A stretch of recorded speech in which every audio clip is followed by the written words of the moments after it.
just a bit dark, but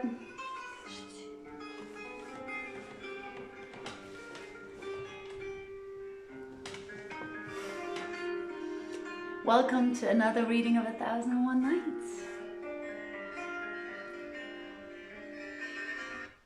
Oh, what have I done? Sorry. Oh goodness. Sorry. Welcome to another reading of 1001 Nights.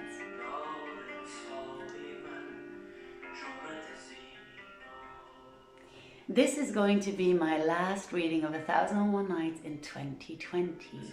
Thank you so much for the hearts. I'll be taking some time off, and so will Joanna.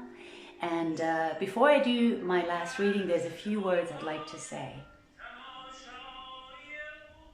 So, first of all, I would like to thank all the viewers worldwide who have been joining us on this unique and amazing quest of reading all the volumes of the original 1001 Nights. To the silent viewers as well as to those of you who are more active. I'd like to thank Joanna Godwin-Seidel, who is my partner in crime in this. Thank you so much. And Kamar Saderi, who is our music director and who's been writing a full album dedicated to this project. Thank you so much too. And all our partners, the Kempinski, Shakespeare and Company, the designers, Omato, Marcos, Maurizio, the photographers, Ina and Thomas, Robert, Doretta Carter. Thank you all so much. It wouldn't be possible without your faith in us and in the project. And I know the time around Christmas is a bit of a challenge for many people. And I'd like to say a few words about that. So I'll be taking this time off to spend some time by myself, with myself.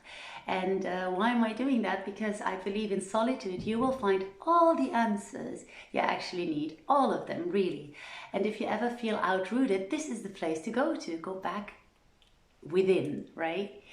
However, some people, and maybe you're one of them, suffering from depressive episodes or depressions or other mental health challenges, I'd like to say, feel free to seek out for help.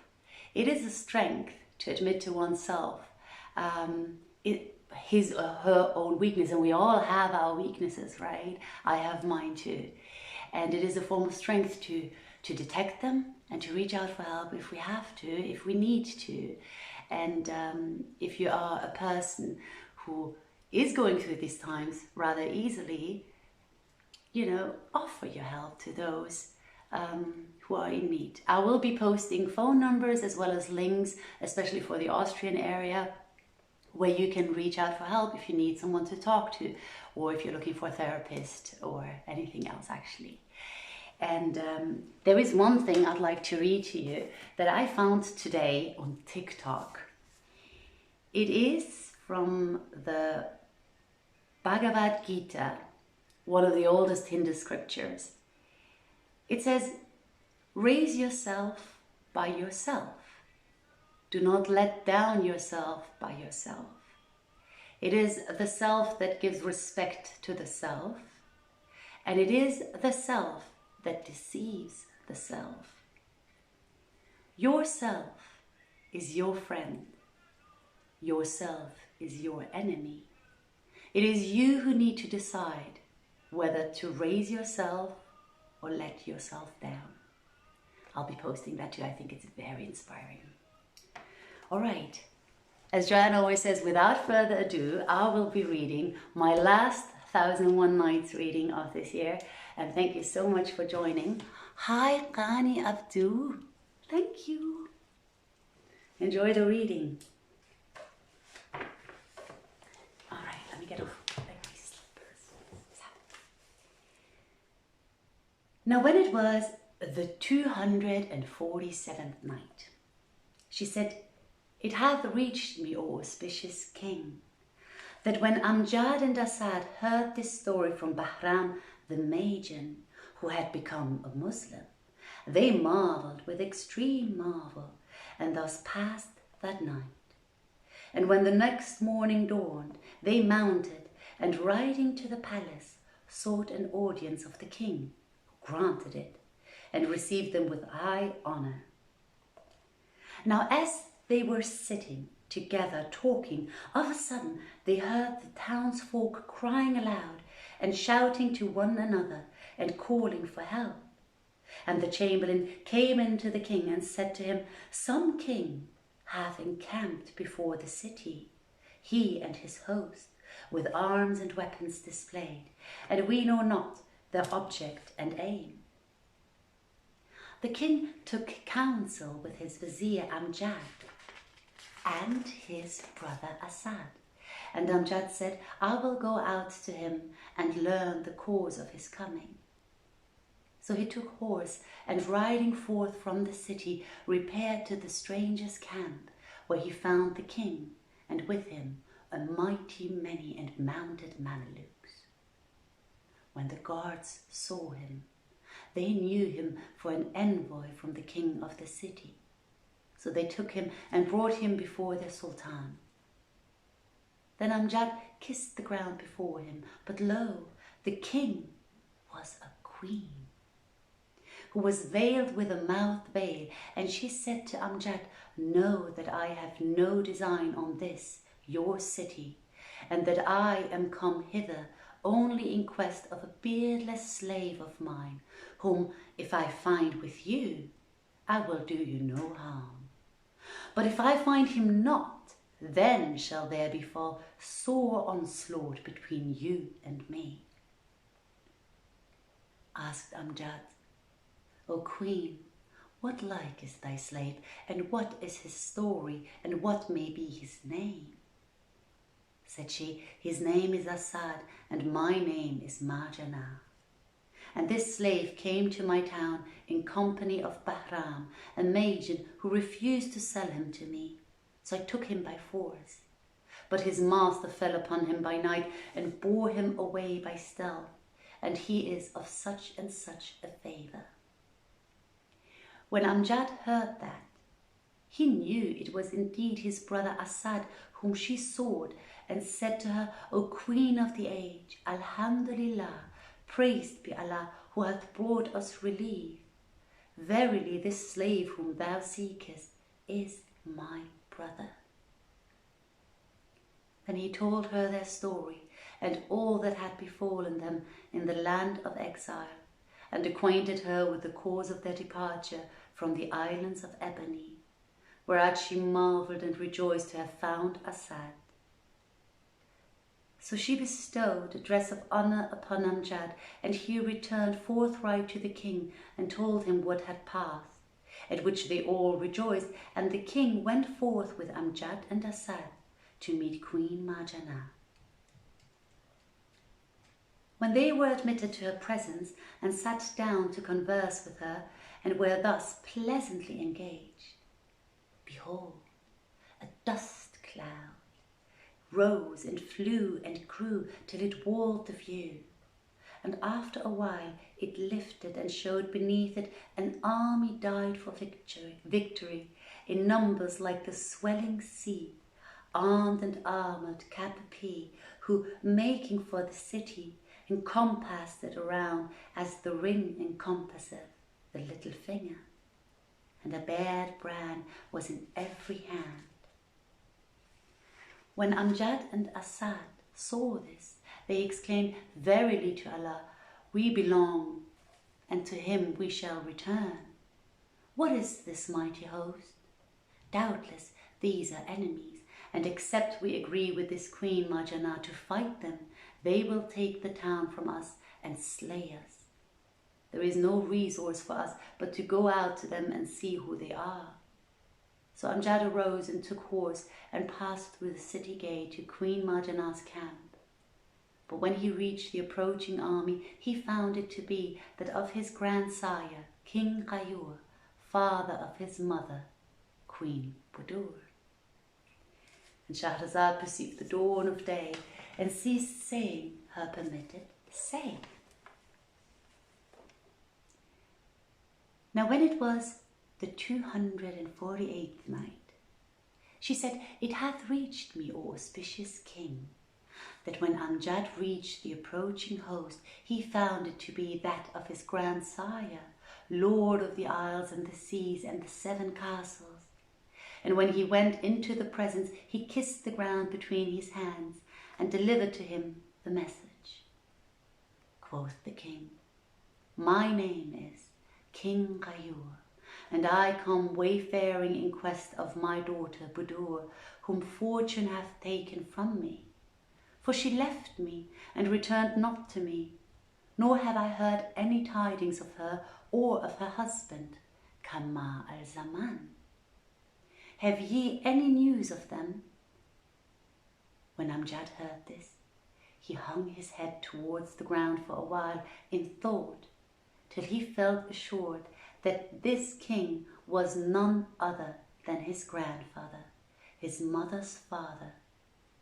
Whereupon he raised his head and, kissing ground before him, told him that he was the son of his daughter Budur. On hearing which, Ghayur threw himself upon him, and they both fell a-weeping.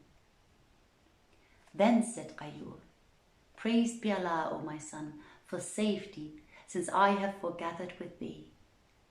And Amjad told him that his daughter Budur was safe and sound, and her husband Kamar Al-Zaman likewise, and acquainted him that both abode in a city called the City of Ebony. Moreover, he related to him how his father, being wroth with him and his brother, had commanded that both be put to death, but that his treasurer had taken pity on them and let them go with their lives. Quoth King Ghayur, "I will go back with thee and thy brother to your father and make your peace with him." So Amjad kissed the ground before him in huge delight, and the king bestowed a dress of honor upon him, after which he returned, smiling, to the king of the city of the Magians, and told him what he had learned from King Ghayur, whereat he wondered with exceeding wonder. Then he dispatched guest gifts of sheep and horses, and camels and forage, and so forth to King Ghayur, and did the like by Queen Marjanah, and both of them told her what chanced, whereupon quoth she, "I too will accompany you with my troops, and will do my endeavour to make this peace." Meanwhile, behold, there arose another dust cloud, and flew and grew till it walled the view and blackened the day's bright hue. And under it they heard shouts and cries and neighing of steeds, and beheld sword glance and the glint of levelled lance. When this new host ended.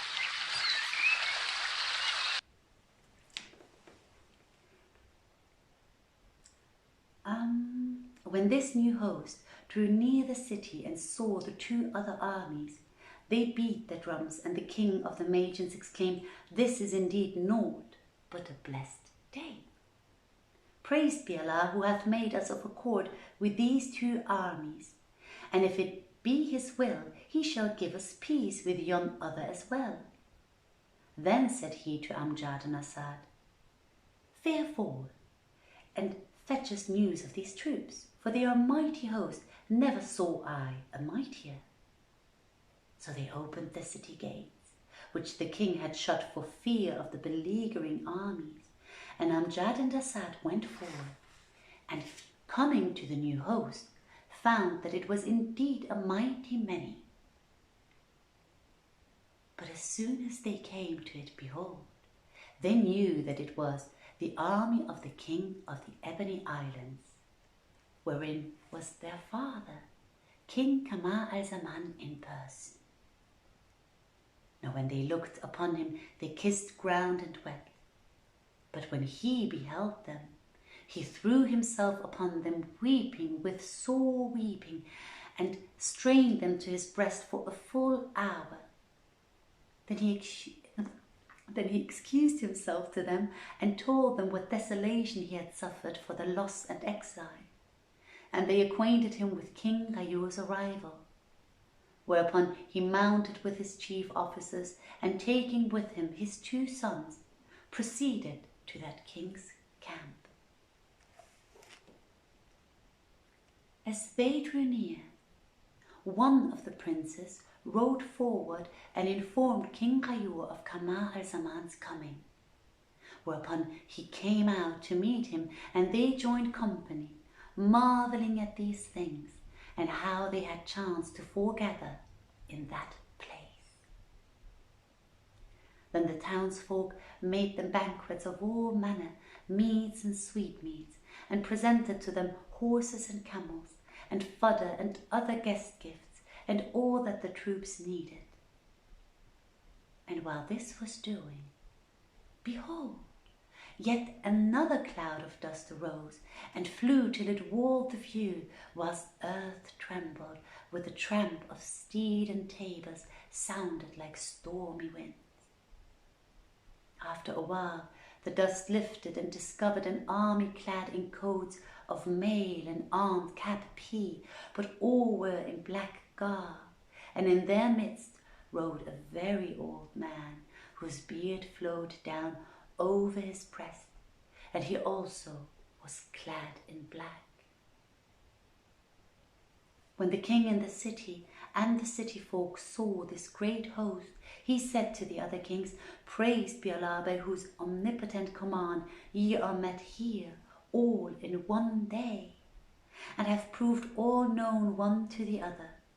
But what vast and victorious army is this, which hemmeth in the whole land like a wall?" They answered, "Have no fear of them. We are 3 kings, each with a great army, and if they be enemies, we will join thee in doing battle with them, were they 3 times as many as they are now." Meanwhile, up came an envoy from the approaching host, making for the city. So they brought him before Kamar al-Zaman, King Ghayur, Queen Marjanah, and the king of the city. And he kissed the ground and said, "My liege, Lord cometh from Persia land. For many years ago he lost his son, and he is seeking him in all countries. If you find him with you, well and good. But if you find him not, there will be war between him and you, and he will waste your city." Rejoined Kamar al-Zaman, "It shall not come to that. But how is thy master called in Ayam land?" Answered the envoy, "He is called King Shahriman, lord of the Khalidan Islands, and he hath levied these troops in the lands traversed by him whilst seeking his son." Now when Kamar al-Zaman heard these words, he cried out with a great cry, and fell down in a fainting fit, which lasted a long while, and anon, coming to himself, he wept bitter tears, and said to Amjad and Asad, "Go ye, O my sons, with the herald, salute your grandfather and my father, King Shahriman, and give him glad tidings of me, for he mourneth my loss, and even to the present time he weareth black raiment for my sake." Then he told the other kings all that had befallen him in the days of his youth, at which they wondered, and going down with him from the city, repaired to his father, whom he saluted, and they embraced and fell to the ground senseless for excess of joy. And when they revived after a while, Kamar al-Zaman acquainted his father with all his adventures, and the other kings saluted Shahriman. Then, after having married Marjanah to Asad, they sent her back to her kingdom, charging her not to cease correspondence with them. So she took leave and went her way. Moreover, they married Amjad to Bustan, Bahram's daughter, and they all set out for the city of Ebony. And when they arrived there, Kamar al-Zaman went in to his father-in-law, King Amanus, and told him all that had befallen him, and how he had found his sons. Whereat Amanus rejoiced and gave him joy of his safe return. Then King Ghayur went in to his daughter, Queen Budur, and saluted her and quenched his longing for her company, and they all abode a full month's space in the city of Ebony, after which the king and his daughter returned to their own country. And Shahrazad perceived the dawn of day and ceased to say her permitted say. Now when it was the 249th night, she said, "It hath reached me, O auspicious king, that King Ghayur set out with his daughter and his host for his own land, and they took with them Amjad and returned home by easy marches. And when Ghayur was settled again in his kingdom, he made his grandson king in his stead. And as to Kamar Al-Zaman, he also made Asad king in his room over the capital of the Ebony Islands, with the consent of his grandfather, King Armanus, and set out himself with his father, King Shahriman, till the two made the islands of Khalidan. Then the lieges decorated the city in their honour, and they ceased not to beat the drums for glad tidings a whole month. Nor did Kamar al-Zaman leave to govern in his father's place, till there overtook them the destroyer of delights and the sunderer of societies. And Allah knoweth all things. Quoth King Shahryar, "O Shahrazad, this is indeed a most wonderful tale."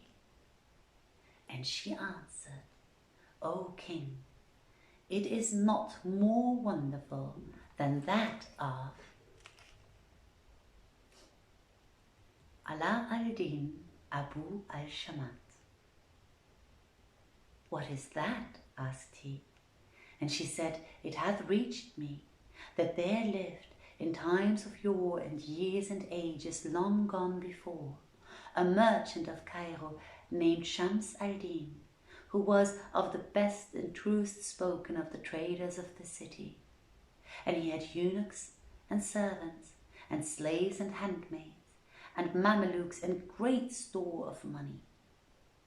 Moreover, he was consul of the merchants of Cairo and owned a wife whom he loved and who loved him, except that he had lived with her 40 years, yet had not been blessed with a son or even a daughter. One day, as he sat in his shop, he noted that the merchants, each and every, had a son or 2 sons or more sitting in their shops like their sires. Now the day being Friday, he entered the hammam bath and made the total ablution, after which he came out and took the barber's glass and looked in it, saying, "I testify that there is no God but the God, and I testify that Muhammad is the messenger of God." Then he considered his beard, and seeing that the white hairs in it covered the black, bethought himself that hoariness is the harbinger of death. Now his wife knew the time of his coming. home, and had washed and made herself ready for him. So when he came in to her, she said, "Good evening." But he replied, "I see no good." Then she called to the handmaid, spread the supper tray, and when this was done, quoth she to her husband, "Sup, O my lord." Quoth he, "I will eat nothing," and pushing the tray away with his foot, turned his back upon her. She asked, "Why dost thou thus? And what hath vexed thee?" And he answered, "Thou art the cause of my vexation." And Shahrazad perceived the dawn of day and ceased saying her permitted say.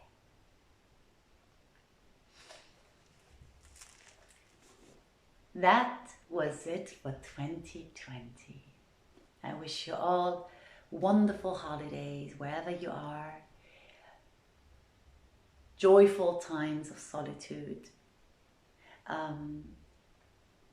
joyful time with family if you can, or close friends, loved ones. And I will see you in 2021, fresh and hopefully with longer days going on. I'll send you many blessings, as Joanna would like to say. Remember to go inwards instead of outwards. And I see you in 2021. Have a good night, everyone, and thanks a lot. Bye. Oh, remember to go inwards instead of outwards. Did I mention that? I forgot. See you in 2021.